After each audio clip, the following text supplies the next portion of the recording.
मैंने इनकी स्पीच पहली बार देखी तो मुझे लगा कि there is something very unique about this person. First of all इनका यूथ का कनेक्ट बहुत बहुत अच्छा था और अभी भी शायद है कि नहीं? हाँ। सेकंड, ये मराठी और हिंदी दोनों में जिस तरह से फ्लुएंटली बात कर रहे थे और एक सेंस ऑफ प्राइड, नेशनलिस्ट है and sense of pride as a Maharashtrian and is a true son of the soil. मैं पॉलिटिशियंस को ज्यादा प्रशंसा नहीं करता Devendra ji, thank you but मैं मन से अब जो मुझे लगता है आपके बारे में मैंने कहा। बहुत बहुत धन्यवाद, बहुत बहुत thank you very much Devendra ji. अभी आज का जो हम बातचीत कर रहे हैं, लोग देखेंगे, मुंबई में भी देखेंगे, जो बैठे हैं ऑनलाइन देखेंगे और देश भर में ये प्रसारित होगा रिपब्लिक टीवी, रिपब्लिक भारत में। तो बुरा न माने तो मैं थोड़ा जो पॉलिटिकल, जो राजनीतिक एनवायरनमेंट है उसको कवर करना बहुत ज़रूरी है जी, बहुत ज़रूरी है।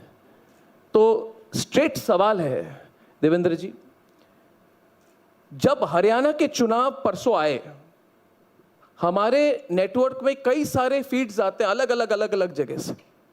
मैंने आपको देखा, आप लाइव थे किसी एक पब्लिक इवेंट में और जिस तरह से आप एड्रेस कर रहे थे, जिस तरह से आप में एक एंथुजियाज्म और एनर्जी थी, क्या ये हरियाणा के चुनाव का इंपैक्ट था? Is Haryana election result and also Jammu and Kashmir, because your party has done well, क्या एक मोरल बूस्टर हो गया है? क्योंकि Fadnavis ji, no politicians does not like to do well, और आपके लिए महाराष्ट्र का चुनाव और राष्ट्रीय स्तर पर बीजेपी की परफॉर्मेंस थोड़ी बिलो एक्सपेक्टेशन थी, आपने खुलकर कहा भी। क्या आपको लगता है वो 4-5 महीने में you have been able to close the gap? क्या मोरल बूस्टर हुआ है पिछला जो चुनाव का रिजल्ट आया 2 दिन पहले? जी बिल्कुल, मोरल बूस्टर रहा है और मैं ऐसा मानता हूं कि एक प्रकार से पॉलिटिक्स में जब आप काम करते हो तो एक सतत इस प्रकार से एंडोर्समेंट आपको लगता है। तो मुझे लगता है कि एक प्रकार का जनता की भावना का एंडोर्समेंट था। हम लोग तो हमेशा ये जानते थे कि जनता मोदी जी के पीछे है, भारतीय जनता पार्टी को चाहती है, लेकिन लोकसभा के बाद एक जो वायुमंडल तैयार किया गया था, एक इकोसिस्टम तैयार किया गया था, जो इकोसिस्टम में प्रोपोगेट करने का प्रयास कर रहा था कि नहीं जी, अब तो जो कुछ है वो राहुल जी, और राहुल गांधी ही आगे बढ़ रहे हो, राहुल गांधी ही एड्रेस करो, राहुल गांधी इलेक्शन जिता रहे। इस प्रकार का जो एक वायुमंडल तैयार हो गया था, उसका हवा पूरा टूट गया। दूसरा, जो लोकसभा के समय फेक नैरेटिव तैयार किया गया था संविधान को लेकर और आरक्षण को लेकर, मुझे ऐसा लगता है कि वो भी एक प्रकार से समाप्त हो गया और लोगों के ध्यान में है कि फेक नैरेटिव है। तो मुझे निश्चित रूप से ऐसा लगता है कि हम सब लोगों का मोरल इससे बहुत बड़ा है। तो ये अभी इलेक्शन के बाद जो एक नैरेटिव बनी कि भारतीय जनता पार्टी को जो कास्ट पॉलिटिक्स है, भारतीय जनता पार्टी समझती नहीं है और भारतीय जनता पार्टी राष्ट्रवादी पॉलिटिक्स की बात करती है, मगर भारत के लोग राष्ट्रवादी पॉलिटिक्स नहीं चाहते। वो तो मिस इंडिया कंपटीशन में भी आरक्षण चाहते हैं, वो हर चीज में आरक्षण चाहते हैं, और जो यूथ है इस देश का वो सिर्फ और सिर्फ कास्ट रिलेटेड पॉलिटिक्स के बारे में बात करना चाहती है। Rahul Gandhi railway track workers के पास जाके कहते हैं, देखिए आप महादलित हैं, आप रेलवे के महादलित हो। मैंने उस दिन अपने प्रोग्राम में कहा, ये क्या हो रहा है? Railways is the unifier of the country और आप वहां भी जाके कास्ट पॉलिटिक्स कर रहे हैं। देखिए, कास्ट पॉलिटिक्स रियलिटी है, बट आप इसको कैसे देखते हैं? Can caste, what will eventually win, caste politics और नेशनलिस्ट पॉलिटिक्स? मुझे ऐसा लगता है कि कास्ट पॉलिटिक्स जो होता है ये कुछ समय के लिए होता है, कुछ एक आध इलेक्शन में होता है, बार बार आता है, ऐसा नहीं है कि वो समाप्त हो जाता है, वो आता है, लेकिन केवल उसके भरोसे आप चुनाव नहीं जीत सकते। देखिए, हमने 1992 में या 90 के दशक में देखा, 90 का दशक ऐसा था कि जिस समय लालू जी थे, मुलायम जी थे, ये लोग कहते थे कि भाई विकास नाम की कोई चीज़ नहीं होती। दिग्विजय सिंह थे, वे कहते थे विकास नाम की कोई चीज़ नहीं होती, it is only social engineering that can win you election. और उन्होंने 10 साल उस पर चलाए, लेकिन उसके बाद उनको ऐसा झटका पड़ा, उसके बाद एक विकास की राजनीति आई और उन स्टेट्स में जिन्होंने विकास की बात की वो लोग जीते। मोदी जी ने 10 साल के यूपीए के रूल के बाद एक विकास की राजनीति लाई। तो मुझे लगता है कि नॉर्मली हमारे देश के लोगों को विकास ही पसंद आता है, लेकिन कई बार ये भी होता है कि अल्टीमेटली कास्ट पॉलिटिक्स ये रियलिटी तो है ही, तो कई बार जब कुछ फैक्टर्स के साथ कास्ट का फैक्टर भी जुड़ जाता है तो मुझे लगता है कि ऐसे समय कुछ अलग प्रकार के रिजल्ट जो है वो आते हैं। पर मेरा अपना मानना है कि कास्ट ये जितनी पॉलिटिशियंस के मन में है उतनी वोटर्स के मन में नहीं है। पॉलिटिशियंस ज़्यादा कास्टिस्ट है, वोटर नहीं है। वोटर तो नेशनलिस्ट ही है। वोटर को अगर हम प्रेरित करें तो वो नेशनलिज्म की बात करता है, लेकिन पॉलिटिशियन को ये पता है कि इसको कास्ट पर डिवाइड करूँ तो मेरा फायदा है। पॉलिटिशियंस तो बहुत इंटेलिजेंट होते हैं देवेंद्र जी, वो क्यों किसी चीज़ पर टाइम इन्वेस्ट करेंगे जिसमें उनको रिटर्न नहीं मिलेगा? नहीं, बहुत रिटर्न है ना, वही मैं कह रहा हूँ। उनको ये पता है कि इनको अगर हम इस प्रकार से विभाजित रखें, जैसे राहुल जी क्या कर रहे हैं, राहुल गांधी यही चाहते हैं कि देश में लोग विभाजित रहे, और विभाजन के लिए उन्होंने जो अलग अलग चीज़ें लाई है। और ये जो माइंडसेट है ना, जो प्रधानमंत्री जी हमेशा कहते हैं कि ये अर्बन नक्सल माइंडसेट है। आज जिस माइंडसेट से राहुल गांधी काम कर रहे हैं ये इस प्रकार का है कि it is a anarchist mindset. कोई चीज़ को आप पॉजिटिवली देखो ही मत, उसमें निगेटिविटी ढूंढ कर निकालो और समाज को कहो कि ये भी निगेटिव है, ये भी निगेटिव है, ये भी निगेटिव है। ऐसे एक निगेटिविटी रोपित करने का काम वो कर रहे हैं। और उसी के तहत देखिए, अल्टीमेटली हमने रिजर्वेशन लाया क्योंकि समाज में विषमता है, और विषमता के लिए जब रिजर्वेशन लाया तो चूंकि वो सोशल बैकवर्डनेस है, तो सोशल बैकवर्डनेस के लिए कास्ट एक टूल है, या कास्ट एक उसका जरिया है कि जिसके माध्यम से आप सोशल बैकवर्डनेस ढूंढ सकते हो। पर अल्टीमेटली रिजर्वेशन को यूनिफायर के रूप में हमने अगर लिया तो मुझे लगता है कि उसका फायदा देश को होगा। और रिजर्वेशन को अगर हम लोगों के बीच एक दीवार बनाने की कोशिश करेंगे तो उससे नुकसान होगा। इसलिए मुझे लगता है राहुल गांधी एक बहुत कंफ्यूज टाइप के व्यक्ति है। वो यहाँ आकर अलग बात करते हैं, फिर अमेरिका में जाते हैं, अमेरिका में कहते रिजर्वेशन समाप्त कर देना चाहिए, फिर यहाँ आकर और कुछ और कहते। तो मुझे लगता है कि ये जो एक अर्बन नक्सल का एक पूरा समूह जो उनको एक प्रकार से प्रेरित कर रहा है या एक प्रकार से फीड कर रहा है, उसके भरोसे उनकी बातचीत चल रही है। आपने अभी 3 बार अर्बन नक्सल कहा जी। प्रधानमंत्री जी ने भी कल जब अपनी स्पीच में, एक वर्चुअल कॉन्फ्रेंस थी, उसमें भी उन्होंने 2-3 बार अर्बन नक्सल कहा। देवेंद्र जी बताइए, जो वोटर है, जो गांव के लोग हैं, ये अर्बन नक्सल ये कोई ये समझेंगे क्या है? अर्बन नक्सल से आप अर्बन नक्सल होते कौन है? देखिए, या मेंटालिटी है, ग्रुप ऑफ पीपल है, आप क्या कन्वे करने की कोशिश करते हैं? देखिए, मैं आपको कहना चाहता हूँ कि बहुत करीब 40 वर्ष हम लोगों ने एक अल्ट्रा लेफ्टिस्ट इस प्रकार का नक्सलिज्म देखा, जो हमारे जंगलों में था, जहाँ पर लोग बंदूकें लेकर और ये कहते थे कि इस देश की सिस्टम पर हमें विश्वास नहीं है, इसलिए इस सिस्टम को हटाया जाना चाहिए और ये हमारा राज आना चाहिए। लेकिन धीरे धीरे वो कम होता गया और पिछले 10 सालों में वो बिल्कुल समाप्त हो रहा है। महाराष्ट्र जैसे स्टेट में तो करीब हम लोगों ने समाप्त कर दिया। 1 तालुका 1.5 तालुका इतना ही उसका वो बचा हुआ है। लेकिन उसके बाद ये जो अल्ट्रा लेफ्टिस्ट माइंडसेट है, इसने अपनी स्ट्रैटेजी बदली। उनके ध्यान में है कि there is no new recruitment, और अब बंदूक के भरोसे नहीं चल सकता है। तो उसके बाद ये अनार्किस्ट अल्ट्रा लेफ्टिस्ट लोगों ने इसको यूनिवर्सिटीज़ में वो लेकर गए, और उन्होंने वहाँ पर जो हमारे यंग लोग हैं, इनके माइंड्स को पोल्यूट करना शुरू किया। देखिए, आप भी युवा रहे, मैं भी युवा रहा हूँ, और एक 16, 17, 18, 20, 22 साल की उम्र में जब कोई निगेटिव चीज़ कही जाती है तो आदमी को एक उसमें सेंस दिखता है, क्योंकि उस समय इतना विचार करने की या इतना एक्सपोजर नहीं होता है। एंटी एस्टेब्लिशमेंट, तो वो कंप्लीट एंटी एस्टेब्लिशमेंट, और एंटी एस्टेब्लिशमेंट होना कोई गलत नहीं है, यू कैन बी एंटी, पर एंटी एस्टेब्लिशमेंट का अर्थ एनार्किस्ट होना, यानी जो कॉन्स्टिट्यूशन ने चीज़ें तैयार की है ऐसी सारी चीज़ों को नकार देना। इस देश की संसद गलत है, इस देश की जुडिशियरी गलत है, इस देश की इंस्टीट्यूशंस गलत है, इस प्रकार का विचार रोपित करना, और यही राहुल गांधी कर रहे हैं।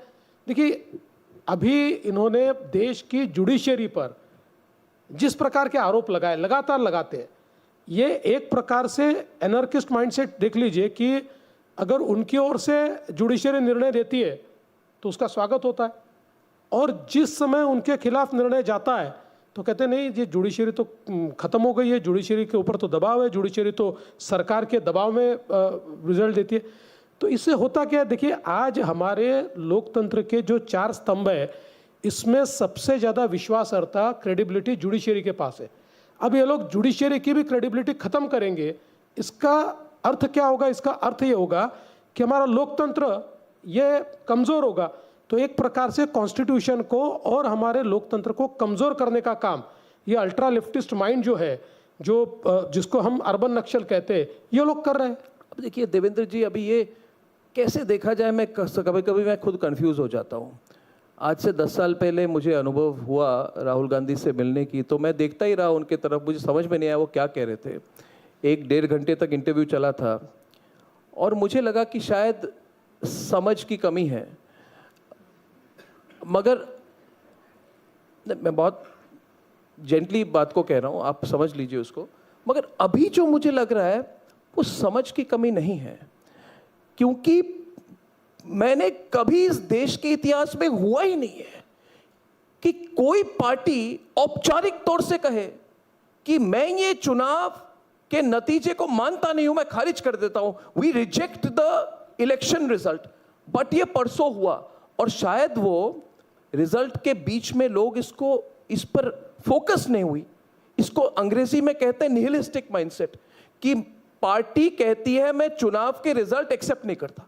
अभी देवेंद्र जी, कल अगर चुनाव हो महाराष्ट्र में, और Maharashtra is a big state, many more Lok Sabha MPs, many more assembly constituencies, जो भी हारे, अगर आप हारे या वो हारे, अगर वो the party that loses says I do not accept the result, then it is defiance of electoral democracy.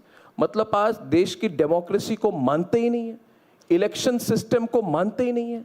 तो I don't think it is innocent. मैं कह रहा हूं कि ये नासमझ तरीके से नहीं हो रहा है, ये सोची समझी तरीके से हमारे इलेक्टोरल डेमोक्रेसी को अंडरमाइन करने की जरूर कोशिश हो रही है। और आखिर में कहूंगा, जिस तरह से बांग्लादेश में पिछली बार शेख हसीना जब इलेक्शन रिजल्ट शी वन, तब इसी तरह से कहा गया था we don't accept the electoral process, और उसके बाद जो हुआ बांग्लादेश में सबने देखा। तो क्या ऐसी कोई स्थिति हमारे देश में हो सकती है, कराने की कोशिश हो रही है, जिसको कहते हैं टुकड़े टुकड़े माइंडसेट और समथिंग लाइक दैट? नहीं, कोशिश तो लगातार हो रही है, लेकिन भारत में ये कोशिश कभी सफल नहीं होगी, क्योंकि भारत में लोकतंत्र की जड़ें ये बहुत मजबूत है। और जो आपने कहा, राहुल गांधी हाथ में संविधान लेकर चलते हैं, लेकिन शायद उनके संविधान में पन्ने नहीं है, केवल कवर है, क्योंकि वो कभी संविधान के अनुरूप बात नहीं करते। अभी देखिए, जो बात आपने कही, अभी चुनाव तो कश्मीर का और हरियाणा का साथ में हुआ जी। अब कश्मीर में भले उनकी 6 ही सीटें आई, वो तो हारी है कश्मीर में, लेकिन वो कहते हैं कश्मीर का रिजल्ट बहुत अच्छा है, बीजेपी के खिलाफ है, कश्मीर ने तो बहुत अच्छा मैंडेट दे दिया। और वहीं हरियाणा में कहते हैं कि भाई चुनाव का रिजल्ट सही नहीं है, वो तो चुनाव हम मानते ही नहीं, ये रिजल्ट ही नहीं है, ये तो चुनाव रिग हो गया, ये चुनाव गलत हो गया, ये चुनाव में धांधली हो गई है। अब मैं समझ नहीं पा रहा हूँ कि एक ही दिन चुनाव होता है, एक ही दिन रिजल्ट आता है, और आप ये दोगली बात कैसे कर सकते हो? तो इसीलिए मैं जो कह रहा हूँ कि ये जो एक सोची समझी राजनीति के तहत, और एक सोची समझी, मैं शब्द यूज़ कर रहा हूँ, एक सोची समझी साजिश के तहत इस देश की संस्थाओं को खोखला करने का काम कुछ ताकतें कर रही है। इसमें कुछ बाहरी ताकतें भी है। अनफॉर्चुनेटली राहुल गांधी भी उनके टूल के रूप में काम कर रहे हैं, ऐसा उनके बर्ताव से ध्यान में आता है। As a tool for foreign powers, I won't say for the foreign powers, but anarchist जो लोग हैं उनका तो टूल के रूप में वो काम कर रहे हैं। क्या अब डिफेंसिव में आ गए इसके कारण? Are you on defensive because of it? नहीं, वाई क्या बीजेपी डिफेंसिव में है?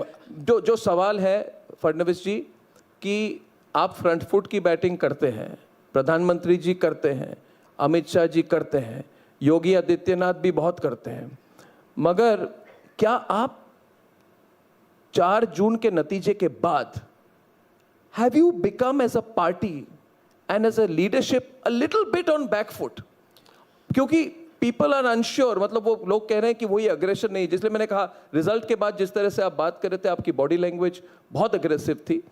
4-5 महीने में क्या थोड़ी एक कंफ्यूजन हो गई कि is our approach wrong, is our leadership wrong, is our strategy wrong?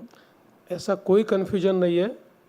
देखिए, हमने तय किया था कितनी लंबी छलांग मारनी है, लेकिन ध्यान में आया कि उतनी लंबी छलांग नहीं मार पाए। छलांग तो हमारी फिर भी वर्ल्ड रिकॉर्ड वाली थी, लेकिन उतनी लंबी नहीं कर पाए, तो इसलिए थोड़े पीछे गए। अभी लंबा दौड़ के आ रहे हैं। ये जो 5 महीने में आपको दिख रहा है ना, इसमें हमने इंट्रोस्पेक्शन कर लिया और लंबी दौड़ लेकर उससे लंबी छलांग हम मारेंगे। तो कोई हम लोग कमज़ोर भी नहीं है और कोई हम लोग बैकफुट पर भी नहीं है। तो फिर आपको 4,500 रुपये अपने जो आपने स्कीम शुरू की है महाराष्ट्र में सब वुमेन के लिए बिटवीन एज ऑफ 21 एंड 65, तो अचानक क्यों किया आपने फडणवीस जी? क्या ये भी आपकी लंबी छलांग का एक हिस्सा है? और अगर वो लंबी छलांग आप पहले लेते, ये लंबी छलांग आपने पहले क्यों नहीं ली? आपने पहले 4,500 रुपये क्यों नहीं दिए? आपने 3 महीने का जो पेमेंट है एक बार किया है, और मुझे कहा जा रहा है कि आप पर्सनली मॉनिटर कर रहे हैं आजकल कि सब जगह हर कंस्टिट्यूएंसी में सबको आइडेंटिफाई करके बैंक में गया है कि नहीं।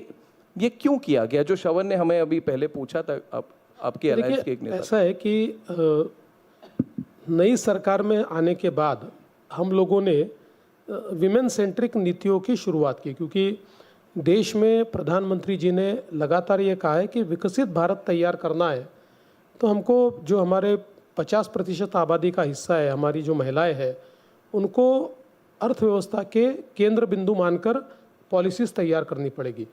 तो जो पहला बजट नई सरकार के आने के बाद, उस समय वित्त मंत्री मैं था, जो पहला बजट मैंने रखा था, उस बजट में हम लोगों ने कुछ योजनाएं उस समय दी थी, जिसमें हमने एक योजना दी थी कि घर में अगर बच्ची पैदा होती है तो उसका स्वागत होना चाहिए, इसलिए उस बच्चे को 18 साल होने तक 1 लाख रुपया मिलेगा। उसी समय हम लोगों ने एक योजना दी थी कि जिसके तहत हमने महिलाओं को, जो हमारा स्टेट ट्रांसपोर्ट है उसमें 50% का कंसेशन दिया। ऐसी कई योजना उस समय हमने दी थी, और उस समय भी हमारे दिमाग में ये था, क्योंकि शिवराज सिंह चौहान जी से हमारी बातचीत हुई थी, और जब शिवराज सिंह चौहान जी ने ये जो वहाँ पर योजना लाई, हाँ, और लाडली बहना योजना, और उसकी सफलता हमने देखी है, तो उसके बाद हमने शिवराज जी से बातचीत की। हम लोग उसको लोकसभा से पहले नहीं ला पाए, क्योंकि उस समय तक हमारी तैयारी चल रही थी। लोकसभा के बाद हमने उसको लाया, और ऐसा नहीं हम अब हर महीने में वो पैसा दे रहे हैं। हाँ, ये ज़रूर है कि चूँकि नवंबर महीने में आचार संहिता रहेगी, इसलिए हमने अक्टूबर और नवंबर का पैसा एक साथ दिया है, बाकी हर महीने हम पैसे दे रहे हैं। और ये योजना एक जो हमारा बिग प्लान है कि जिसमें हम महिलाओं को ज़्यादा अधिकारिता देना चाहते हैं। जैसे महाराष्ट्र में हम लोगों ने जो हमारी लड़कियां हैं, उन लड़कियों को जो उच्च शिक्षा है उसमें 100% फी रिइम्बर्समेंट दिया हुआ है। यानी प्राइवेट कॉलेजेस में भी वो इंजीनियरिंग मेडिकल अगर करती है तो भी उनको हम 100% फी रिइम्बर्समेंट करते हैं। तो इसलिए मुझे लगता है कि विमेन सेंट्रिक नीतियों में हमने ये नीति को अपनाया है। ये चुनाव में क्या ये अजीत पवार जी के पार्टी को कोलिशन में लाना गलती थी? क्या इसके कारण जो आइडियोलॉजिकल क्लैरिटी है कम हो गई? अजीत पवार कभी कभी नवाब मलिक जैसे लोगों को अपने पार्टी के मीटिंग में बुलाते हैं। मैं बहुत क्लियर, बुरा ना माने, ये सब सवाल कर रहा हूँ क्योंकि आपके साथ बैठा हूँ बहुत दिनों के बाद। मैं बुरा मानता ही नहीं हूँ। हाँ जी, तो नहीं, क्योंकि देखिए you are ideologically very clear politician Devendra ji, very clear, and you are a total nationalist. You don't compromise on such things. So has real politics जो कहते हैं ना, राजनीति की जो रियलिटीज़ हैं, क्या इन्होंने ओवर पावर कर दिया बीजेपी के आइडियोलॉजिकल क्लैरिटी को? आपकी जो कोर वोटर है, जो core Hindutva, pro Hindutva voter है, क्या इन चीज़ों को अप्रिशिएट करेगी? क्या इस पर रिव्यू करना ज़रूरी है चुनाव के पहले किसी तरह से? और इससे जुड़ा हुआ एक सवाल, ये कैसा चल रहा है ये अलायंस, 3 पहिए वाला alliance, how is it working? अच्छा चल रहा है, कोई प्रॉब्लम नहीं, बहुत अच्छा चल रहा है। आपने जो बात कही, देखिए जिस समय ये निर्णय हमने लिया था उस समय इसका विचार हमने किया था। ये बात सही है कि आइडियोलॉजिकली करीब करीब डायगोनली अपोजिट इस प्रकार से एनसीपी और हम लोग रहे हैं। और ऐसे समय जब हमने अजीत पवार जी को साथ में लिया तो ये कहने में मुझे कोई हिचक नहीं है कि कहीं ना कहीं हमारे कोर वोटर को ये बात पसंद नहीं आई। हमारे कोर वोटर ने उसके ऊपर एक रिएक्शन ज़रूर दी, लेकिन हमने उनको ये समझाने की कोशिश की कि जिस प्रकार की परिस्थिति में अजीत पवार जी को हम साथ ले रहे हैं, क्योंकि एक महाराष्ट्र का इक्वेशन बदला है। हमारे साथ जिस प्रकार की राजनीति हुई है, उस राजनीति के बाद 3 पार्टियां जो साथ में आई है वो महाराष्ट्र का अर्थमेटिक जो है उसको एक प्रकार से उनके फेवर में करना चाहते हैं। ऐसे समय हम अगर अपने फेवर में अर्थमेटिक करना चाहते हैं तो हमको एक दोस्त जोड़ना ही पड़ेगा, क्योंकि पॉलिटिक्स में आप एक जिसको मूल्याधिष्ठित पॉलिटिक्स तभी कर सकते हैं जब आप जिंदा रहेंगे। आप जिंदा ही नहीं रहेंगे तो मूल्यों का उपयोग नहीं होता है। तो इसलिए 1+1 2 तो होता नहीं है पॉलिटिक्स। नहीं होता है। तो इसलिए हम लोगों ने वो निर्णय, जिस समय ये अवसर आया कि अजीत पवार जी बाहर आए, तो उस समय हमने उनको साथ में लिया। मुझे ऐसा लगता है कि लोकसभा के चुनाव में चूंकि उनकी ही जो वोटर बेस है वो डिफाइन नहीं हो पाया था, क्योंकि their voter was also confused कि शरद पवार जी के साथ जाए, अजीत पवार जी के साथ जाए। तो इसलिए वो वोटर उनका तय होना और फिर वो वोटर हमारे को शिफ्ट होना, ये दोनों चीज़ें नहीं हो पाई जितने पैमाने पर होनी चाहिए। वो 80-90% कोई भी कोएलिशन में unless the votes are transferred up to 80-90%, it is not effective. तो मैं ऐसा मानता हूँ कि लोकसभा में अप टू 50% ही वो ट्रांसफर कर पाए, लेकिन लोकसभा ने अभी वोटर डिफाइन कर दिया है। अभी जो पवार साहब के साथ जाना चाहते थे वो पवार साहब के साथ चले गए, जो अजीत दादा के साथ रहना चाहते थे वो अजीत दादा के साथ रहे। तो अब विधानसभा के चुनाव में वो ट्रांसफर कर पाएंगे। हमारा क्या है कि हमें एक बहुत एस्टेब्लिश पार्टी है, तो हमने उनको भी वोट ट्रांसफ़र किया, हमने शिवसेना का भी वोट ट्रांसफ़र किया। शिवसेना चूंकि आइडियोलॉजिकली हमारे साथ रही है तो उसका वोट ट्रांसफ़र भी एक प्रकार से ठीक रहा। यहाँ हम लोग नहीं कर पाए, पर मुझे लगता है विधानसभा में हम कर पाएंगे। उद्धव ठाकरे कह रहे हैं मुझे आप मुख्यमंत्री का चेहरा अनाउंस कर दीजिए। मैं I should be the CM candidate. पूरे एमबीए में ये टेंशन है। आपके यहाँ ऐसा कोई टेंशन है क्या देवेंद्र? कोई टेंशन नहीं है। देखिए हमारे एक बिकॉज़ बहुत लोग हैं जो आपको भी देखना चाहेंगे। नहीं वो तो ठीक एज है, सीएम फेस। नहीं मैं हमारे यहाँ एकदम पक्का है। हमारे मुख्यमंत्री है, मुख्यमंत्री सरकार के प्रमुख है। इसी सरकार के और मुख्यमंत्री प्रमुख होते हुए हम चुनाव को सामने जा रहे हैं। तो जो सरकार का प्रमुख होता है वो सरकार का प्रमुख होता ही है, इसलिए वो हमारे लीडर है।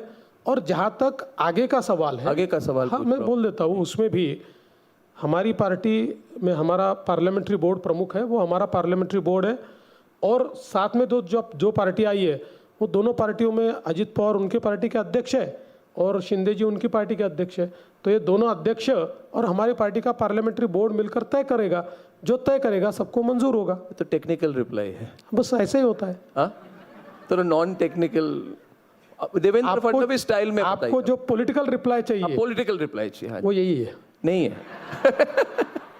देखिए देवेंद्र जी का ऐसा है, जब इन मूड में होते हैं सब बोलते हैं। अब ये बता दूं कि 2 दिन पहले एनसीपी के टूटने के 2 दिन पहले आए और बड़े ही मुस्कुराते हुए आए, ये वो पता ही नहीं चला क्या है। He was in a very good mood और ऑलमोस्ट सब कुछ बोल दिया, बट पूरा नहीं कहा। मुझे लगता है आपको किसी ने कहा है इतना मत, आप थोड़ा और पुल बैक करिए। मगर ये देखिए आपके सब इधर सपोर्टर्स है, this young people they like you. Non technical reply, एक नॉन टेक्निकल रिप्लाई हो जाए देवेंद्र फडणवीस जी से। Devendra Fadnavis, you are a young leader, you are even younger than Rahul Gandhi. That is true. Yeah, it is true. If Rahul Gandhi is the youth leader, then he should be the head of the youth wing of the Maharashtra BJP. The question is that you're a young leader, you have a lot of future. Serious question, you have done a sacrifice for the party. There is no doubt, और मैं तो कोई दूसरा कहे कि नहीं कहे journalist, मैं तो आपको on your face कह सकता हूँ कि you have done a sacrifice for the party. But you must also have an aspiration इसके आगे. People also have aspirations. Your followers will want to see their leader take the next step. So you're managing the alliance very well in a difficult situation. You have also taken the responsibility on yourself. Result के बाद आपने अपने sir पे पूरी जिम्मेदारी ले ली थी 4 जून को ही तो ये महाराष्ट्र चुनाव अगर आपकी तरफ जाए, if it goes your way, what will be your next step mister Fadnavis? नहीं, देखिए अर्णव जी, आप भारतीय जनता पार्टी को बहुत करीब से जानते हो, आप इतने दिनों से सारी पार्टियां देख रहे हो, बीजेपी का भी वर्किंग देख रहे हो, तो बीजेपी में कोई नेता अपने बारे में फैसला करता नहीं है, ऐसी पद्धति नहीं है। बीजेपी में नेताओं का फैसला ये पार्टी के वरिष्ठ लोग करते, और वरिष्ठ लोग जो फैसला करेंगे, मैं तो हमेशा कहता हूँ, मुझे कहेंगे महाराष्ट्र में काम करो, महाराष्ट्र में करूँगा, मुझे कहेंगे पार्टी में काम करो, पार्टी में करूँगा, मुझे कहेंगे दिल्ली में काम करो, दिल्ली में करूँगा, और मुझे अगर कहेंगे कि मिस्टर फडणवीस अभी तुम्हारी ज़रूरत समाप्त है, अपने घर जाओ, तो अपने घर जाऊँगा, क्योंकि मेरी पार्टी ने मुझे बहुत दिया है, जो जिम्मेदारी दी उसको अच्छे से निभाने का प्रयास किया है, मैं बहुत सेटिस्फाइड हूँ। इसलिए मुझे लगता है कि इस पर बोलने का अधिकार भी मुझे नहीं है और हमारी पार्टी की पद्धति भी नहीं है। तो राजनीतिक सवालों पे जाते हुए उद्धव ठाकरे कहते हैं कि देवेंद्र फडणवीस को हिंदुत्व के बारे में कुछ पता नहीं है। उन्होंने कहा है, और मैं ज़रा इसको अंग्रेजी से ट्रांसलेट कर देता हूँ। ही सेज, अभी मुस्लिम ब्रदर्स, जो हमारे मुस्लिम भाई हैं, सब मेरे पास आते हैं। All Muslim brothers, Uddhav Thackeray is saying, they are coming to me saying कि I am there last hope. अभी इसको हिंदी में कैसे ट्रांसलेट करें कि मैं ही आखिरी विकल्प हूं मुस्लिम भाइयों, आखिरी उम्मीद, आखिरी विकल्प हमारे मुस्लिम भाइयों के लिए उद्धव ठाकरे कह रहे मैं ही हूं। और वो कह रहे हैं ये नया हिंदुत्व है, और उन्होंने कहा कि ये मेरा जो वर्जन है हिंदुत्व का, वो उनके लिए एक्सेप्टेबल है, और देवेंद्र फडणवीस का जो हिंदुत्व है, नरेंद्र मोदी का जो हिंदुत्व है, वो मुस्लिम भाइयों को एक्सेप्टेबल नहीं है। इसके जवाब में आप क्या कहना चाहेंगे? और इससे जुड़ा हुआ और एक सवाल जो ट्रेंडिंग हुई थी अप्रैल में, जब आपने मेरे एक इंटरव्यू में कहा था वोट जिहाद, और उसके बाद मैंने आपको फ़ोन भी किया था और कहा था कि आपने ये बड़ी सोची समझी तरीके से वोट जिहाद की बात कही है। तो इन दोनों विषयों पर जितनी आप नॉन टेक्निकल रिप्लाई मुझे दे सकें। देखिए, पहली बात तो बहुत साफ तरीके से मैं कहता हूं कि भारतीय जनता पार्टी का सीधा मानना है कि धर्म के आधार पर, जाति के आधार पर, भाषा के आधार पर there should not be any discrimination. इसलिए हम डिस्क्रिमिनेशन नहीं करते, लेकिन हम तुष्टिकरण भी नहीं करते। केवल वोट की राजनीति के लिए हम कल तक जो हिंदू हृदय सम्राट शिवसेना प्रमुख बाला साहब ठाकरे थे, उनको जनाब बाला साहब ठाकरे नहीं बोलेंगे, चाहे कोई वोट दे या न दे। और ये जो राजनीति में कुलाटी मारी है उद्धव जी ने, जिस प्रकार से उद्धव जी ने इसमें जो अपने विचारों को बदला है, वो अपने दिल को बहलाने के लिए कह सकते हैं कि हिंदुत्व है, मेरा हिंदुत्व सही है, लेकिन वो एक बार आईना देख ले तो मुझे लगता है कि वो भी ये जानते हैं कि वो गलत बात कह रहे हैं। जिस प्रकार से तुष्टिकरण में वो गए, देखिए बाला साहब ठाकरे, एक चीज़ के लिए हम लोगों ने मानना चाहिए, उन्होंने कभी वोटों की चिंता नहीं की। वोट के लिए तुष्टिकरण उन्होंने कभी किया नहीं। और बिल्कुल उनके उल्टा आज उद्धव ठाकरे जी कर रहे हैं। मुझे तो आश्चर्य होता है कि उद्धव ठाकरे जी को अब उनके कैंडिडेट के प्रचार के लिए बॉम्ब ब्लास्ट का आरोपी चलता है। उद्धव ठाकरे जी के किसकी उनका जो कैंडिडेट मुंबई में एक कैंडिडेट था, उसके प्रचार में बॉम्ब ब्लास्ट का आरोपी था। बाद में फिर उन्होंने पल्ला झाड़ लिया। उसके बाद आप देखिए उद्धव ठाकरे जी के जो इलेक्शन की रैली थी, उस रैली में पाकिस्तान का झंडा लहरा रहा था। तो ये क्या हो रहा है? ये कहाँ, मतलब मैं ये समझ नहीं पा रहा हूँ कि वोट की राजनीति। कहना है जिन विषयों पर आपने कहा है, उनका कहना है कोई अगर आ जाए, कोई अगर पाकिस्तान का झंडा लहराए, कोई अगर कुछ कहे, उनके लिए वो कैसे जिम्मेदार है? मुझे लगता है कि अगर वो ऐसा कहते हैं तो मैं इसके ऊपर इसलिए कुछ नहीं कहूँगा कि मतलब इससे वीक समर्थन ऐसी चीज़ों का दूसरा कोई हो ही नहीं सकता। क्योंकि आप रैली निकाल रहे हो, आपकी रैली में झंडे लहरा रहे, आप बोल सकते हो नहीं चलेंगे झंडे, हिम्मत है, मेरी रैली में कोई लाकर दिखा दे पाकिस्तान का झंडा, वही गाड़ दूंगा उसको। ऐसे कैसे पाकिस्तान का झंडा आता है, आप भी नाच रहे, आपके लोग भी नाच रहे, और आप कहते हैं कोई लेकर आ गया तो मैं क्या करूं? ऐसा होता है। नहीं, वो ये कहते हैं तो ये सब- ऐसे लोग हैं कि इनको अगर हम देश की बागडोर दे दे तो पाकिस्तान से कोई आकर यहाँ पर बम धमाका कर दे, ये कहेंगे कोई आ गया तो मैं क्या करूँ, मैं थोड़ी जिम्मेदार हूँ। ऐसा थोड़ी होता है जी। नहीं, मगर ये ये सब विषय देवेंद्र फडणवीस उठा क्यों रहे हैं? इनका विकास के साथ क्या करना? देवेंद्र फडणवीस की राजनीति पोलराइजिंग राजनीति है, कम्युनल राजनीति है, हिंदू मुस्लिम पॉलिटिक्स करते हैं देवेंद्र फडणवीस, और फिर कहते हैं कि मैं रात भर काम करता हूं इंफ्रास्ट्रक्चर के लिए, डेवलपमेंट के लिए, मगर जब पब्लिक रैलीज में देवेंद्र फडणवीस जाते हैं उनको पता है कि यही चलती है। तो आई वांट टू अंडरस्टैंड कि देवेंद्र फडणवीस को भी तो कभी ना कभी उसका रिस्पॉन्ड करना पड़ेगा। मुझे पता है आप हार्डवर्किंग नेता है, रात को 3 बजे तक आप काम करते हैं, मीटिंग करते हैं, मगर ये कहते हैं कि ये सब विषय क्यों उठाते हैं? वोट जिहाद। देखिए, पहली बात तो पाकिस्तान, ये है, मेरा कोई भी भाषण आप सुनेंगे मैं 90% ये विकास पर बोलता हूँ, हमने क्या किया इस पर बोलता हूँ, और मैं दावा करता हूँ, दावा, और मेरा ओपन चैलेंज है। 2.5 साल मुख्यमंत्री थे ना उद्धव जी, एक आइकॉनिक काम पूरे महाराष्ट्र में किया हुआ दिखा दे, एक जस्ट सिंगल। नहीं, और मुझे पूछ लीजिए, आप मुझे पूछिए ना, आप मुझे तो पूछिए, मैं बताता हूँ। ये कोस्टल रोड मैंने बनाया है, ये ट्रांस हार्बर लिंक मैंने बनाया, ये मुंबई के मेट्रो मैंने बनाए, ये मुंबई का एयरपोर्ट मैंने बनाया, ये समृद्धि हाईवे मैंने बनाया, ये वाडवन पोर्ट को क्लियरेंस मैं 100 की लिस्ट बोलता हूँ ना। नहीं, वो ठीक है, मगर अमोल कीर्तिकर 93 के बॉम्ब ब्लास्ट के अक्यूज्ड के साथ कैंपेन कर रहे हैं, नहीं कर रहे, वो 1% भी क्यों हो? देवेंद्र फडणवीस उसको इग्नोर क्यों नहीं करते हैं? क्यों इग्नोर करेंगे भाई?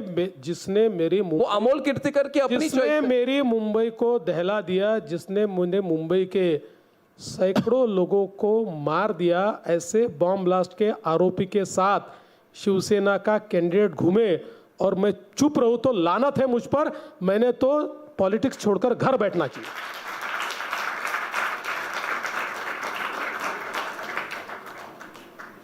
बट डेवलपमेंट एजेंडा तो इग्नोर हो जाता है ना इसमें। नहीं, क्यों होता है? देखिए, एजेंडे से क्या है, डेवलपमेंट तो करने वाले हम हैं। नहीं, फोकस तो इसी पे होती है। नहीं, फोकस क्यों नहीं होगी इसके ऊपर? अगर तो क्या मीडिया की गलती है? नहीं, अगर आप मीडिया की गलती है कि वोट जिहाद पे फोकस करती है, अमोल कीर्तिकर के कैंपेन के कमेंट पे फोकस करती है, हिंदुत्व पॉलिटिक्स ने, ये हमारी गलती है? मैं ऐसा नहीं, ये हमारी गलती। मैं ऐसा नहीं कहूंगा। मैं ये कहूंगा देवेंद्र फडणवीस और शरद पवार के बीच में हम क्यों फंस जाए? नहीं, मैं, आप मेरी बात सुनिए, मैं कहूंगा यू आर को एक्यूज्ड।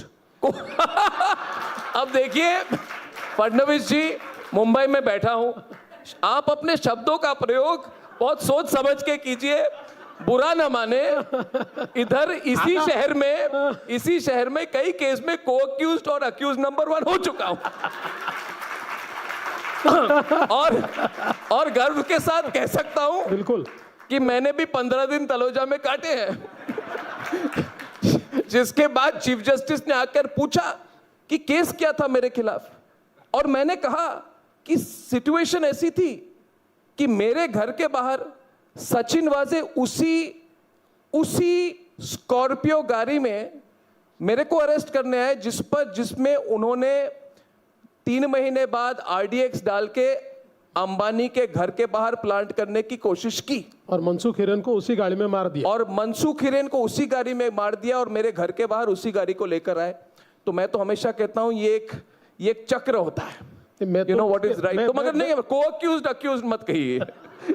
मुझे बहुत मैं घूम चुका हूं मुंबई के कोर्ट में, अलीबाग के कोर्ट में। मैं इतना ही कहता हूं कि जब भी ये हमारे विरोधी लोग संविधान की बात करते हैं, और जब भी ये कहते हैं कि लोकतंत्र का गला घोटा जा रहा है, तो मैं उनको इतना ही कहता हूं कि अर्णव गोस्वामी के केस में हाई कोर्ट और सुप्रीम कोर्ट ने जो रिजल्ट दिया हुआ है उसको एक बार पढ़ लीजिए, तो संविधान का गला कैसा घोटा जाता है और वो किसने घोटा है, उस ऑर्डर को पढ़ने के बाद ध्यान में आता है। मुझे तो ऐसा लगता है कि उस ऑर्डर को पढ़ने के बाद एमवीए वालों को तो संविधान पर बोलने का अधिकार ही नहीं है। ये एक मुद्दा है, और लॉ एंड ऑर्डर से जुड़ा हुआ भी मुद्दा है। मेरा अगला सवाल है कि जहां पे भी डेवलपमेंट इंडेक्स बढ़ती है, एक सेंस ऑफ सिक्योरिटी की बहुत जरूरत है। आज इससे पहले किसी ने कहा कि पहले सिचुएशन ऐसे हो गई थी कि अगर मुकेश अंबानी के घर के बाहर, और मुझे पता है उस समय मामला आपने उठाया था लेजिस्लेटिव असेंबली में, आपने पहले प्रमाण देखे उसके बारे में बात की थी। अगर मुकेश अंबानी के घर के बाहर बॉम्ब लगाया जा सकता है, कोई ब्लैकमेल करने की कोशिश करे, तो फिर कोई इन्वेस्टर सेफ नहीं है। उत्तर प्रदेश में अभी योगी आदित्यनाथ ने बहुत चेंज कर दिया law and order situation, investment बढ़ रही है। महाराष्ट्र में जितने इन्वेस्टर है, इन्वेस्टिंग कम्युनिटी है, बिजनेस कम्युनिटी है और जितने आम लोग हैं, इनको आपका लॉ एंड ऑर्डर का एजेंडा क्या है? क्योंकि ये बहुत बड़ा मुद्दा बन गया था 2019 और 22 के बीच में। प्लीज। देखिए, मैं ऐसा मानता हूँ कि लॉ एंड ऑर्डर का जब हम लोग विचार करते हैं तो कितनी घटनाएं घटी, इससे ज़्यादा सेफ्टी का परसेप्शन क्या है, ये महत्वपूर्ण होता है। मैं ऐसा नहीं कहता कि घटनाएं नहीं घटी। अभी बदलापुर की घटना हमने देखी, बहुत ही खराब घटना घटी थी, पर आप अगर ओवरऑल देखें तो देश में मुंबई एक ऐसा शहर है जो हमारी महिलाओं के लिए रात में जब वो प्रवास करती है तो एक सेफ्टी परसेप्शन है। यहाँ पर महिलाओं के साथ एक अच्छा व्यवहार होता है। कोई भी महिला, मतलब मैं शहरों का कंपैरिजन नहीं करना चाहता, पर आप दिल्ली में देखिए, आप किसी और शहर में देखिए, रात में ट्रैवल करते हुए अपने आप को जितना सेफ नहीं समझती उतना मुंबई में समझती है। मुंबई की एक अपनी वो पहचान है। तो लॉ एंड ऑर्डर तो मैं ऐसा मानता हूँ बहुत ज़रूरी भी है और इसके ऊपर हम लोगों ने बहुत वर्किंग भी की हुई है। एक प्रकार से मुंबई को सेफ सिटी बनाना या यहाँ पर एक अर्ली रिस्पॉन्स सिस्टम हम तैयार कर पाए, इस प्रकार का प्रयास भी हमने किया है। और मुझे लगता है कि आपने बहुत सही बात कही कि इन्वेस्टमेंट ये एक ऐसा इंडिकेटर होता है कि जिसमें सेफ्टी परसेप्शन क्या है, इसका प्रमाण हमको मिलता है। और मुझे बताते हुए खुशी होती है कि इस साल पूरे देश में जितना FDI आया, फॉरेन डायरेक्ट इन्वेस्टमेंट आया, उसका 52% अकेले महाराष्ट्र में आया। यानी entire country is 48% and only Maharashtra is 52। तो इन्वेस्टर को ये लगता है कि ये सेफ है, यहाँ पर हमारी इन्वेस्टमेंट सेफ है, यहाँ की लॉ एंड ऑर्डर सिचुएशन अच्छी है। इसलिए, और ये मैं इसलिए कह रहा हूँ कि फॉरेन इन्वेस्टर तो जो होता है वो सबसे पहले सेफ्टी देखता है। अगर सेफ्टी है तो वो इन्वेस्ट करता है। जब 52% इन्वेस्टमेंट यहाँ आ रहा है तो मुझे लगता है कि एक प्रकार से जो परसेप्शन ऑफ सेफ्टी है, उसका जो इंडेक्स है वो अच्छा है। क्या आपने ज़्यादा पैसे एलोकेट कर दिए अपने ये जो स्कीम है आपकी, जो 1500 रुपये हर महीने जो लाड़की बहन, हाँ जी, ये स्कीम में 46,000 करोड़ की इन्वेस्टमेंट है और आउटले है। और इसको अगर कॉन्टेक्स्ट में रखा जाए, पूरे भारत की हेल्थ बजट की जो एलोकेशन है वो 90,000 करोड़ है। यानी कि budget of Ladki Bahin Yojana is equal to half of all of India's population health care budget. और मैं ये सवाल पूछ रहा हूँ आपको, महाराष्ट्र तो हिमाचल से बहुत बड़ी इकोनॉमी है, मगर हिमाचल बैंकरप्ट हो चुकी है। हिमाचल ने भी ऐसे प्रॉमिस करके फिर पिछले महीने उनको गवर्नमेंट सैलरीज नहीं दे पाए, पेंशन नहीं दे पाए। अभी पिछले हफ्ते इन्होंने एक स्कीम शुरू कर दी थी जो वापस लेना पड़ा कि हर टॉयलेट्स पर हम 25 रुपये का टैक्स डालेंगे। ऐसा भी, मतलब financial health is very bad. Karnataka को भी आपको पता है कि उन्होंने 76,000 करोड़ की एलोकेशन की। Financial health is very bad. अभी तेलंगाना में जहाँ पे आपके रेवंत रेड्डी है, उन्होंने खुद माना कि उनकी डेट 75,000 करोड़ है। तो एक चिंता है फिस्कल प्रूडेंस की कि ठीक है ये पॉपुलर स्कीम होगी, मगर क्या ज़्यादा एलोकेशन हो गया?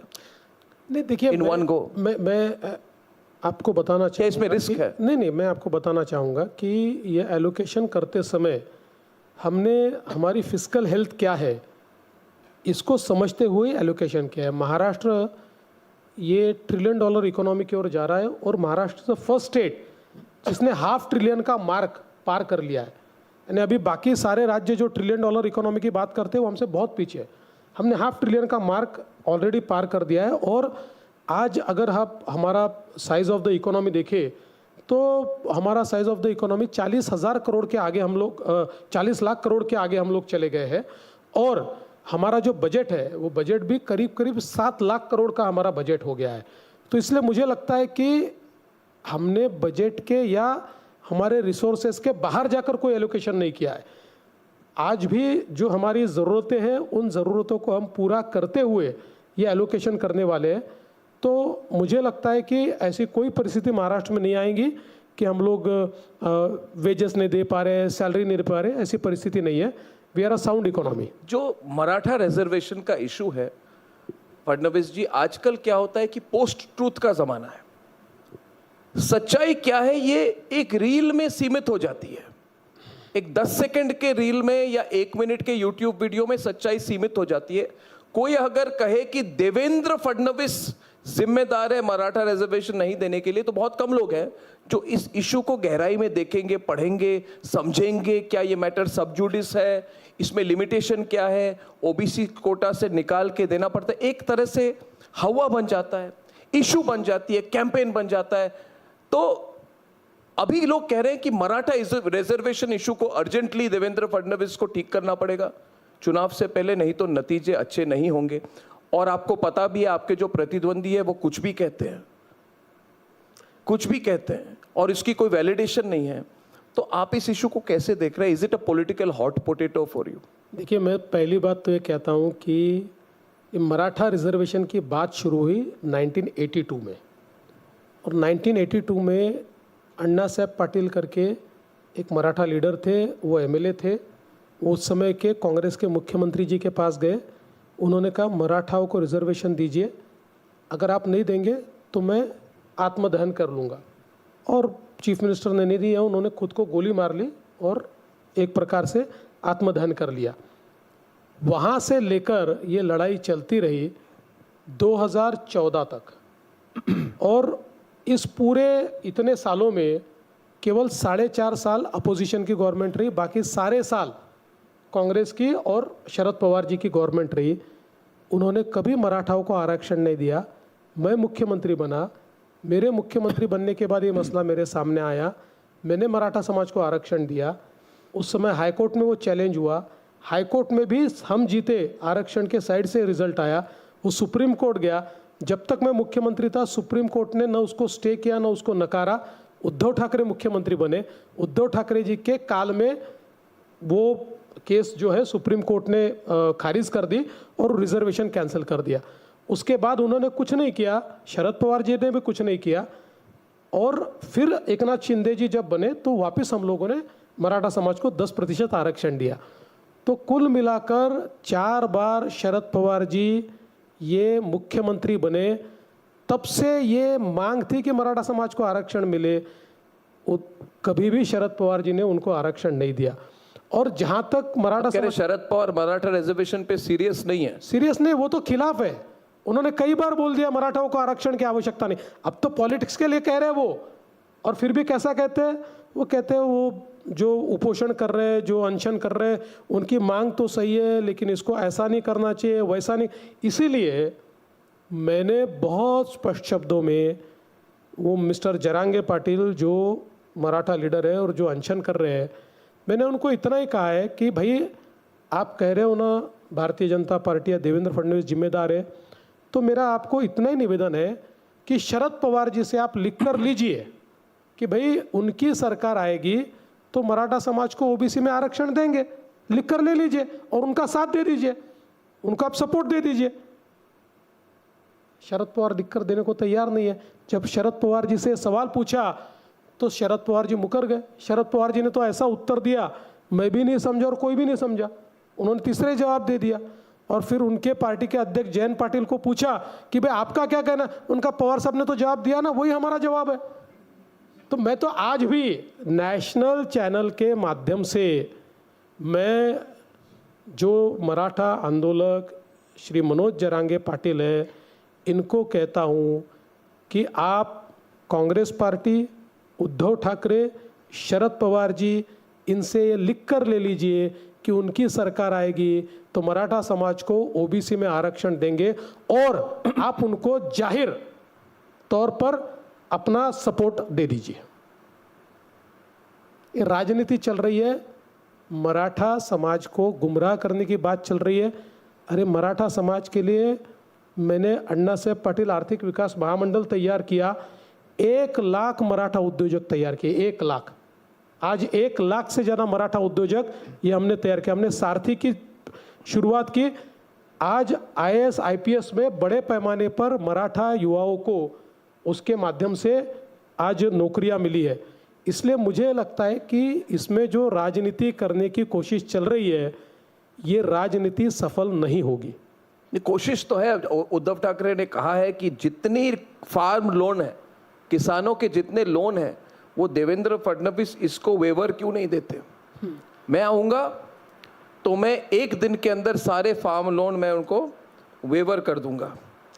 ये चुनाव के पहले देवेंद्र फडणवीस को सब किसानों के जितने लोन हैं इन्होंने घोषणा की इनको खारिज कर देना चाहिए। इन्होंने घोषणा की थी कि जिन किसानों ने समय पर लोन भरा है उन किसानों को हम 50,000 रुपया उनके खाते में अनुदान के रूप में देंगे। 2.5 साल इनकी सरकार रही, एक नया पैसा दिया नहीं। हमारी सरकार ने आने के बाद किसानों को वो दिया है और हमारी सरकार ने ये 2 सालों में, मैं ही ऊर्जा मंत्री हूँ, हम लोगों ने किसानों को 16,000 मेगावाट बिजली लगती है। अभी एक किसानों के लिए डेडिकेटेड बिजली कंपनी हमने तैयार की, 14,000 मेगावाट का सोलर पावर का डिस्ट्रीब्यूटेड जनरेशन हम लोगों ने शुरू कर दिया है। उसका काम चालू हो गया है, 18 महीने में वो काम हमारा पूरा होगा, जिसके कारण हम किसानों को 365 दिन 12 घंटे की दिन की बिजली दे पाएंगे। और आज किसान को हम बिजली देते हैं तो हमको 8.5 रुपये की बिजली पड़ती है और किसान से 1.25 रुपये हम लेते हैं, हमको मात्र 3 रुपये में बिजली गिरेगी। तो इसका फ़ायदा ये होगा कि ये जो 5.5 रुपये 5 रुपये हम बचाएंगे, इसके कारण सरकार के 10,000 करोड़ रुपया बचेंगे। और जो इंडस्ट्री पर हम क्रॉस सब्सिडी डालते हैं वो 7,000 करोड़ रुपया हम बचाएंगे और उसमें से 14,000 करोड़ रुपया अगर हम कंपनी को देंगे तो हम किसानों को फ्री बिजली देंगे। इसीलिए हमने निर्णय लिया किसानों को फ्री बिजली देने का, क्योंकि आने वाले 2 साल के बाद हमारे बजट के ऊपर इसका कोई बोझा नहीं होने वाला है और किसानों को बिजली के उनके भरे हुए बिलों की रिसिप्ट मिल गई है। तो मैं ऐसा मानता हूँ, वो वन टाइम वेवर की बात कर रहे हैं, हम तो लाइफ टाइम बिजली मुफ्त दे रहे हैं किसानों को। जब इतने डिटेल में आप महाराष्ट्र के विषयों को जानते हैं, आंकड़े आपके पास है, फैक्ट्स है, तो हमेशा ये क्यों बात चलती रहती है देवेंद्र जी आपके बारे में? क्या बात चलती है? चलती रहती है नहीं, मैं ये कि देवेंद्र फडणवीस दिल्ली में रहेंगे, मुंबई में रहेंगे कि दिल्ली जाएंगे, कि दिल्ली जाएंगे कि मुंबई रहेंगे, कि कोई बीजेपी के बड़े पद पे चले जाएंगे, कि उनको कैबिनेट में ले लिया जाएगा, कि ये रहेंगे, इतनी स्पेक्यूलेशन मैंने पिछले, मैं डायरेक्टली पूछ रहा हूँ, बुरा ना मानिए देवेंद्र जी, बट इट्स हो रहा है तो I have to ask you, last few years there is intense speculation about you कि will you be in Bombay, will you be in Delhi, will you be in Bombay, will you be in Delhi. मुझे लगता है आपके शुभचिंतक दोनों जगह शुभचिंतक, और मुझे कई बार लगता है कि किसी पत्रकार को जिस दिन कोई न्यूज़ नहीं मिलती तो एक न्यूज़ बना देता है कि देवेंद्र फडणवीस दिल्ली जाएंगे, बम्बई आएंगे, देवेंद्र फडणवीस ये होंगे, तो 2 दिन चर्चाएं चलती है। मैं अभी मुंबई में हूँ, मुंबई में रहूँगा, जब तक पार्टी कहेंगे तो मुंबई में काम करूँगा, महाराष्ट्र में काम करूँगा। तो विकसित महाराष्ट्र मजबूत राष्ट्र का हमारा जो थीम है, इस पर जितने आप, हमारे इधर ऑडियंस है, बहुत युवा ऑडियंस है, I want you in 2-3 minutes before we close, एकदम क्लियर सिंपल शब्दों में जितने हमारे लोग हैं समझे कि what is your vision for Maharashtra, what keeps you up at night, you are a 24/7 politician and governance person, what keeps you up at night, what is your vision, give us a 5-year or 10-year horizon। देखिए, मैं इस राज्य के लिए 2-3 चीज़ें, चूँकि when I came here तो यहाँ पर पोर्ट के ऊपर डिस्कशन हो रहा था, तो मैं आपको जिसकी बात यहाँ पर हुई, वाढवण पोर्ट या जिसको वधावन बोलते हैं, ये जो पोर्ट है, अभी हम लोगों ने, मैं आपको बताना चाहता हूँ कि this port was conceived in 80s में कंसीव हुआ था, क्योंकि हमारे देश में एकमात्र ऐसा पोर्ट है जहाँ पर 20 मीटर्स डीप ड्राफ्ट है, 10 किलोमीटर। सो दुनिया की जो सबसे बड़ी वेसल है वो भी वहाँ पर आ सकती है। इन 1992 एक सुप्रीम कोर्ट ने निर्णय दिया, एक डहाणु की एनवायरनमेंट कमेटी तैयार की, उस कमेटी ने कह दिया कि यहाँ पोर्ट नहीं हो सकता है, it is detrimental to the environment, और तब से बंद पड़ा था।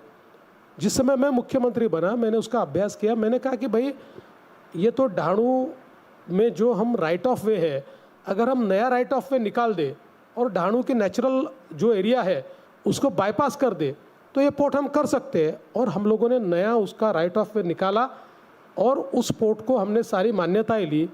अब मैं आपको केवल स्केल क्या है ये बताना चाहता हूँ कि आज हमारे देश का सबसे बड़ा पोर्ट ये JNPT पोर्ट है, जो 60% of the container traffic handle करता है।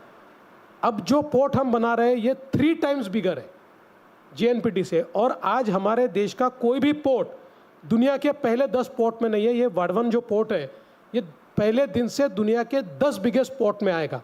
और हम ये समझते हैं कि देखिए, जिसके पास मैरीटाइम ताकत है, जिसके पास पोर्ट है, दुनिया का जो विकास हुआ है, जो सारे दुनिया के देश डेवलप्ड कंट्रीज हुई है, उसमें पोर्ट लेड डेवलपमेंट हुआ है। चाइना भी पोर्ट लेड डेवलपमेंट है, सारा यूरोप पोर्ट लेड डेवलपमेंट है।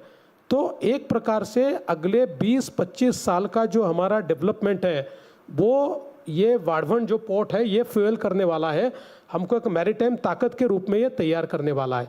दूसरा मैं बताना चाहता हूँ जो हमने महाराष्ट्र में किया हुआ है कि आज हम लोगों महाराष्ट्र में जो हम सारी बिजली तैयार करते हैं, तो अभी तक की हमारी स्थापित क्षमता जो है वो सारी मिलाकर 40,000 मेगावाट है। पिछले 2.5 साल में हम लोगों ने जो PPA साइन किए हैं और जो काम हमने शुरू किया है उससे हम लोग 45,000 megawatt extra, more than double ये तैयार करने वाले हैं। इसका परिणाम ये है कि prime minister sir wanted that by 2030 50% of our power requirement should come from renewable sources. Maharashtra will be the first state जो 54% होगा 2030 में। रिन्यूएबल पावर हमारा ये 54% होगा। और मुझे ऐसा लगता है कि इसमें जो निवेश हम कर रहे हैं it is more than 4 lakh crore, और इसमें बहुत बड़े पैमाने पर रोजगार का भी निर्माण हो रहा है। इसके साथ साथ हम लोगों ने जल संसाधन में जो काम किया है, महाराष्ट्र में यूनिक चीज़ ऐसी है कि यहाँ पर वेस्टर्न घाट्स है। वेस्टर्न घाट्स में हम लोगों को ऐसी साइट्स मिलती है जिसमें पंप स्टोरेज तैयार होता है। हमने 27,000 मेगावाट के पंप स्टोरेज के प्रोजेक्ट्स आइडेंटिफाई करके उसको साइन अप किया है, उसका काम हम शुरू कर रहे हैं।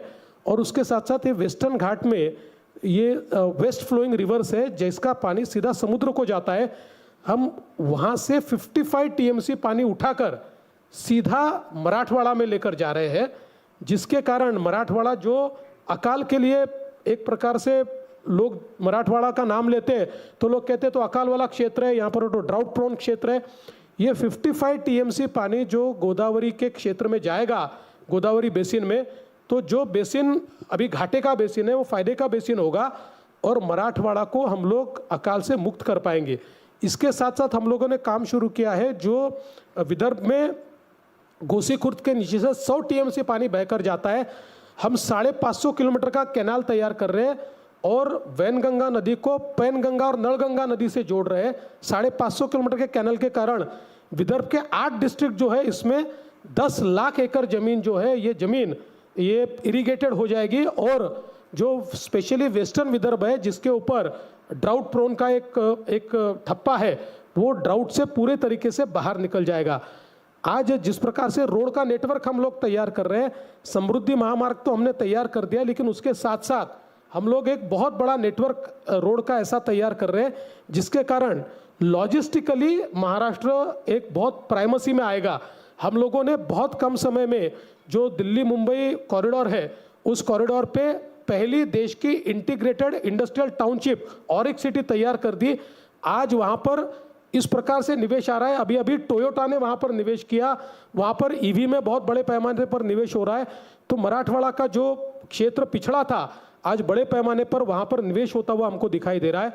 MMR रीजन में हम लोगों ने जिस प्रकार से निवेश किया हुआ है, आज मुंबई को नई मुंबई के साथ हमने जोड़ दिया। नई मुंबई में अब हम लोग जानते हैं, हम लोग ये हमेशा कहते भी है कि डेटा इज न्यू ऑयल, क्योंकि डेटा ने एब्सोल्यूट वैल्यू में ऑयल को सरपास कर दिया है। तो डेटा यही हमारा फ्यूचर है और देश की 65% डेटा सेंटर कैपेसिटी ये अकेले नई मुंबई में तैयार हो गई है। तो नई मुंबई एक फ्यूचर सिटी के रूप में जिस प्रकार से डेवलप हो रही है, आज हम $1 ट्रिलियन इकोनॉमी की बात करते हैं। ये MMR रीजन में ये कैपेसिटी के अगले 15 सालों में MMR रीजन की ही इकोनॉमी 1.5 ट्रिलियन की 1.5 ट्रिलियन की हो जाएगी। इतना निवेश यहाँ पर आ रहा है। नए एयरपोर्ट्स हम लोग बना रहे हैं, नए पोर्ट्स हम बना रहे हैं। तो मुझे लगता है कि सारे क्षेत्र में अगर बताता रहूँ तो शायद आधा घंटा मैं बोलता रहूँगा लेकिन कोई भी क्षेत्र आप ले लीजिए, हर क्षेत्र में महाराष्ट्र जिस प्रकार से आगे जा रहा है, और मुंबई में अब हमारे प्रधानमंत्री जी ने भी कहा कि मुंबई को फिनटेक कैपिटल के रूप में हम लोग डेवलप कर रहे हैं, और एक प्रकार से फिनटेक कैपिटल है ही, और टेक्नोलॉजी का कैपिटल भी महाराष्ट्र है, और साथ में स्टार्टअप कैपिटल भी महाराष्ट्र है। क्योंकि लोग कहते हैं बेंगलोर स्टार्टअप कैपिटल है, लोग कहते हैं हैदराबाद है, लेकिन एब्सोल्यूट नंबर में अगर आप देखेंगे तो देश के सबसे ज़्यादा स्टार्टअप्स ये महाराष्ट्र में है, देश के सबसे ज़्यादा यूनिकॉर्न्स ये महाराष्ट्र में है। तो टेक्नोलॉजी में, स्टार्टअप में, हर इकोसिस्टम में महाराष्ट्र अग्रसर है, आगे बढ़ रहा है। इसीलिए मैं ऐसा कहता हूँ कि भारत को 5 ट्रिलियन इकोनॉमी, 7 ट्रिलियन इकोनॉमी जो तैयार करनी है, या दुनिया की तीसरी सबसे बड़ी अर्थव्यवस्था बननी है, उसका गेटवे ये महाराष्ट्र से जाता है। आपने जो थीम कही है, विकसित महाराष्ट्र मजबूत राष्ट्र, महाराष्ट्र जितना विकास करेगा उतना भारत भी विकास करेगा। Excellent, excellent. जिस पैशन के साथ आपने अपनी प्रेजेंटेशन रखी, आपके पास फैक्ट्स तो हैं, फैक्ट्स होते हैं, मगर जिस मोटिवेशन और पैशन के साथ आपने ये लास्ट 5 मिनट्स की प्रेजेंटेशन रखी, I think it will motivate a lot of the young people in the audience. इनको सिर्फ एक ही सवाल होता है, do the politicians care for us? And I think it is quite clear that politicians like you do care for the youth and the future. Fadnavis ji, total pleasure, बहुत अच्छा लगा Thank you. to Thank talk you to you. For your health and everything else, I wish you all the best. Thank you so much. Thank you. Thank you. Round of applause for Devendra Fadnavis. Thank you.